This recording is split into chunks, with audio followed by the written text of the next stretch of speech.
Yeah, thanks for having me.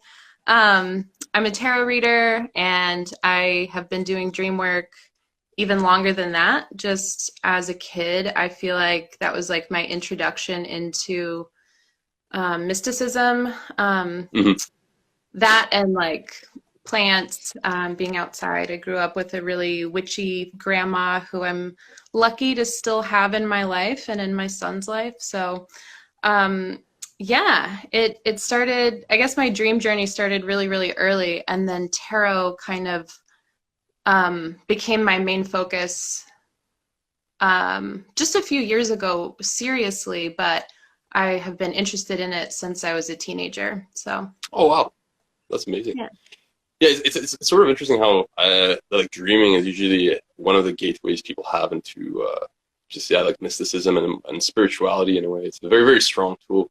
Which if you know if you talk to a lot of different people, and that's actually how they usually start. It's like, oh yeah, I was just paying attention to my dreams, and then it's interesting how Mhm. it evolves from there.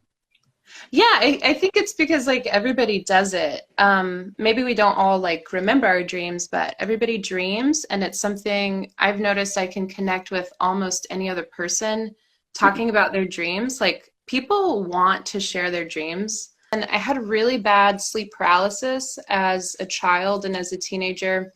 And it got really, really bad in college, like when I was like not taking care of myself Mhm. super well. And then I got obsessed with getting rid of that because it was so horrible. Um, Hmm.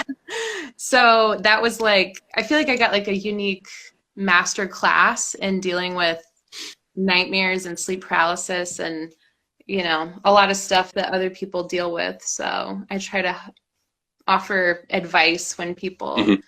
when people deal with that, just what worked for me. People, they're scared of sleep paralysis just because it's such a foreign thing to experience.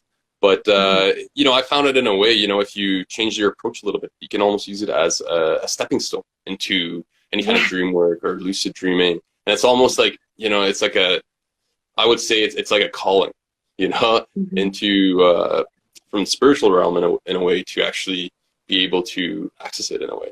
So, No, I yeah. so agree. I so agree. When I was going through like the worst of it though, I was just like, I was so out of my body, like did not want to sleep, didn't want to like go there. But then I realized that it did make me more open and predisposed to being able to like astral project. And so one thing I do now that it's like, well, when I tell people this, they're like, what? But it's safe here. I'm gonna tell you. But like I like to go to the moon. I love doing that. Just going to the moon and getting it's like a very healing place for me, and I Mhm. feel it like under my feet. Like I can feel the texture, and it's like kind of wild how that works. It doesn't feel like a dream. It feels like I'm actually going there. And and, so I and, have and you're and you're doing this like being aware, I guess, in a way, right? So Mhm. like I guess you consciously. would, yeah, I guess you would call it lucid dreaming, but like the way that other people describe lucidity, it's like it feels different for me. So Mhm. I don't know exactly where it falls in because I don't really approach this stuff in a scientific way at all. Mhm. I guess I was like 23 when I figured out like for real like how to cut that out. And then I started being comfortable enough to like go places. But when I was pregnant is when the dreams really like that's really when everything opened up. And then that's when I started going to the moon. Like I really needed it. I Mhm. was a miserable pregnant person, and going to the moon was like this little vacation that I got whenever I could sleep. And then after I had my baby, even more is when I was already interested in ancestor work, but that's really when I started like having meetings in my dreams and even inviting well ancestors into my dreams. Mhm. There's a lot in my ancestry that's kind of like murky, and I Mhm. can't know, and nobody can know factually like everything. But I want to. Mhm. I want to. So that's like one purpose for me. It like kind of helps give me a connection that like I can't get from even talking to my living Mhm. relatives. So Oh, that's interesting. You know, the Aboriginals actually, the Australian Aboriginals, they believe that all information and knowledge is actually locked in Dreamtime. Hmm. So, and they actually go to access that knowledge about their ancestors. So it's really interesting in a way. But even if you do approach it from like let's say the scientific side, I mean, you realize you bump into so much unexplainable, and it doesn't matter. I mean, it's there to enjoy, you know, and Yeah. you can't necessarily logically explain it, and yeah, and it's being okay with that, you Yeah. know. So, What's your big dream? Sorry, I'm gonna ask you a oh, question. okay, go ahead. So Yeah, what's your big dream? my big dream. You know what? I would say I had several. You know, some I would say some turning points for me would be prophetic dreams. You know, Hmm. I thought that was I had a I that was I think that was one of the big turning points for me when I started like just having a dreaming practice. Is you know getting little tidbits of information from the future, and I was like, huh, like that is so weird. So when I was in Guatemala at that mystery school, one night I had a dream that a bird shit on my shoulder. So I was like, okay. I was like, all right, I'm just gonna write this in my journal. And next afternoon at my lunch, and I look at my shoulder, and it's the same shoulder, and I had shit on it. And I was like, are you kidding? Like, are you It's just a serious? sign. I It's a, love that it was something boring. I love that it was something like as boring as getting shit on, you know? so That's so funny. yeah, no, it's hilarious. So that was one. Another one I had when it comes to prophetic stuff. I had and this was the game changer for me, you know. And it was I was out I had a little retreat out in the mountains, and I ended up dreaming that somebody broke into my vehicle, and then they were trying to steal it, and uh, yeah, and then but it was very vivid, and for some reason it stood out of the whole night, you know. And I remember telling my buddy, and I was like, yeah, I just had this crazy dream, like. And we ended up coming back to my hometown, and I go to my car, and somebody broke into my vehicle. Oh. Yeah. So, and you know, and that's when I was like, this is absolutely unreal, you know. And it's like, Hmm. you know, I remember reading about this kind of stuff, you know, and I was like, I don't know about, you know, I mean, like, I was sort of on the fence, and now I'm like, no, you know what? And the amazing thing, this is actually accessible to everybody, you know. Hmm. This is Yeah, accessible. when it's This is, you, it's a whole other thing. exactly. So this is accessible to everybody, and you know what? Just by the mere fact of like paying attention, writing down your dreams, Hmm. you're gonna find you do get messages, right? And Hmm. everybody has prophetic dreams. On any relationship between like tarot and dreaming? I dream about tarot cards pretty often Hmm. now. Yeah, and it's not necessarily anything I've pulled, but the last tarot card that I dreamt of was actually the Two of Swords, which let me find the one. So it's usually a card that I need to have, like Hmm. that I need to sit with. So that's interesting. So in a way, so you actually dream of like tarot, which makes it almost easy for you to translate the dream in a way. That's what it sounds like, right? So Yeah, I do think, I mean, and I'm really interested in symbolism as well. So I don't just I try to not just like look up archetypes from my dreams immediately. So I have my own associations, but yes, when I get a tarot card in a dream, it's like I don't know, it almost feels like a me. Um, and then sometimes when I'm going through a dream like trying to interpret later, or even when I'm helping somebody else with a dream that they've had, I will pull cards too sometimes. So it can kind of help us. If nothing else, it gives you an anchor to mhm, reflect, you mhm, know? So that's the thing. Like, I read cards for people who are not really not spiritual. They're not necessarily thinking that I'm talking to guides, and that's fine if they don't mhm. believe that. I think I am talking to guides for sure. I feel that.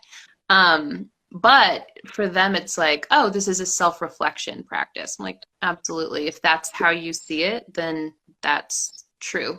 So, No, and that's interesting too, and it gives you almost like an easier angle, I guess, to swallow, right? I mean, it's a lot easier to, work with, I guess, with a tarot reader or even a tarot deck, then let's say you have no experience working with dreams, and you're like, wow, I just dreamt of like whatever, getting swept away by water. I have no idea what that even means, right? But if you pull, let's say, a card, you're like, oh, this is okay. This year, our collective card of the year is Emperor, because 2 + 2 is 4. Anyway, last year was Hanged One, and that really, to me, it really associates with what you're talking about, because it's such an uncomfortable position. It's like the position that you're in before death, right? It's the act of dying, and it's very uncomfortable, and you get there's the potential for all kinds of information and downloads. So, sure. And I kind of feel like collectively last year we had a lot of opportunity to see that this year might be a shit show. But we didn't necessarily, when I say we, I don't mean like you and me, but like the royal, like the collective we. Can I ask your birthday? Because I want to know what your birthday card is. It's something I like to do. April 3rd, 89. See it as this, like a cosmic traveler. Chariot takes us from line 1, right? 0, the Fool, to number 7. This is the last card to when we were going to the next line, right? We can look at the Fool's journey as our lives, right? And so some people never leave line 1. That's something one of my favorite teachers says. You have a unique gift, or maybe I could say opportunity, where you can help. I think you help facilitate people on to the next life, or not life, but the next line, right? The next phase. So what you were talking about, like going from like opening up pathways for people, right? It's almost like you're this taxi driver and people get in to get to a new place. And you pick up somebody. I'm a terrible driver. You'd be very scared to go in the car. I'm also but I can take you on a driver. But I can take you on a shamanic journey, which will be probably a lot safer than driving with a car with me. So. What is it they say? Like, but did you die? I definitely find that's like, that's sort of my, like with my journey, it's sort of helping people along their way, and it's just, I would say, it's like showing them their light again.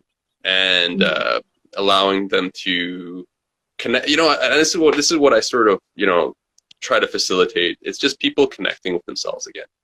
I think the world really needs that. We try to look into external sources, external people to do that. But, in the end, we all have this amazing gift of being able to connect with something greater, and everybody here has. Like, I'm sure you've had dreams where you're like, nope, I'm not gonna.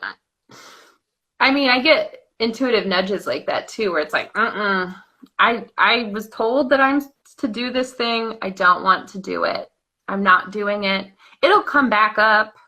Oh, yeah. The dream will return in some form. It's like, even if you want to ignore it, at least for me, it returns. It comes back, and it's like, I don't know. It's kind of nice to know that nothing is complete. Maybe the thing that I love the most, because you were talking about places and like returning to places, the place where I consider home the most no longer exists in the physical.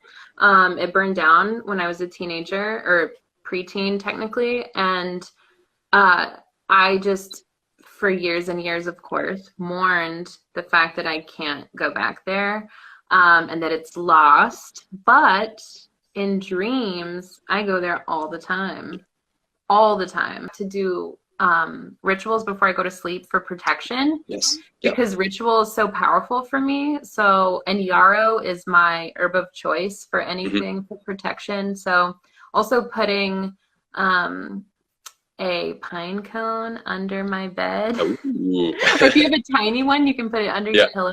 Pine cones, to me, I associate with them with protection. So I love that idea. No, that's great. Yeah. And if you want a tarot card that can do that for you, I mean, my association, again, the Four of Swords, to me, is such an ally for protection before you go to sleep. So when somebody's like, oh, I'm having all these nightmares, I have helped them. And that's my takeaway. I gotta say from dreaming. It's very much that, we think that dreaming is so far off, Separate, but yeah, but it's not. it's not. And Yeah. our two worlds work just like the dreaming space and our current reality. It's all about focus. It's like if you can focus in your dream, you can manifest things instantaneously. Same thing Hmm. goes for if you focus in your life on certain things will manifest and create themselves, and it's just as magical. It just Hmm. may take a little longer than making a Ferrari. Oh, thank you so much, Naomi. Honestly, thank you so much for your time. I've I talked appreciate your it. face off. So no, it is good. I enjoyed it. I believe the reviewers enjoyed it too. We had some really good conversations. Great questions. Actually, we didn't have any questions. If anyone has any questions We before got we log good off, suggestions instead. yeah, that was cool. But that was nice to have that dialogue with everybody too. Yeah, thank you also, and yeah, I'll just sign off. Perfect. See you guys. Bye. How do I get out of here? There we go.